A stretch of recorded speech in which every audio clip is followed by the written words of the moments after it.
SEC Media Days kicked off today in Atlanta with LSU, South Carolina, Ole Miss, and Vanderbilt taking the podium. KBTX's Tyler Shaw got a one-on-one interview with SEC Commissioner Greg Sankey.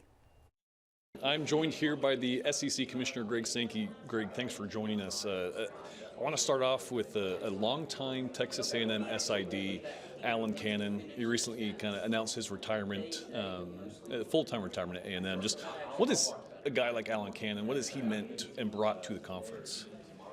I'll give you a personal story. November 2011, I'm not the commissioner. We're a few weeks from celebrating Texas A&M joining in 2012, and I was at the Kansas game. And then you feel the stadium sway, and if nobody had told me that, I don't know that I ever would have recovered from jumping under the table in front of me. So I've thanked Alan repeatedly for giving me the heads up. But that's actually a representation of who he is. He's paying attention to the people, what their needs are, the true, in my experience, representative of a servant leader, somebody who obviously loves Texas A&M and was kind enough to say, the stadium's going to move, don't worry, it's supposed to do that. You've experienced the swing and the sign off of the horn, so for the first time last year, Texas A&M, that Lone Star Showdown is now a part of the SEC.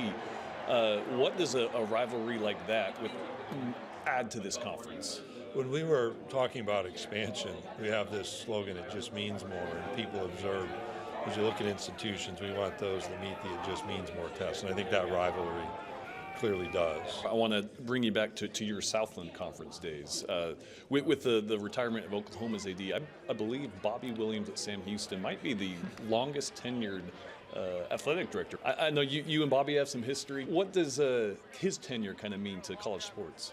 Bobby and I would have first met. He was a football assistant coach at Sam Houston, and I was an intern at Northwestern State. We both were assigned the compliance task, and I think it was a Southland compliance meeting probably in the spring of '90.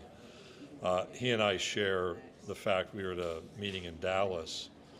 Nobody knew who he was, and Nolan Ryan was pitching for the Rangers, and would have been 90, I think, 91, and when he threw his last no-hitter against the Blue Jays, and we said, hey, you want to go buy tickets and go watch Nolan Ryan pitch? So Bobby and I were at Nolan Ryan's 7th no-hitter in the old Arlington Stadium.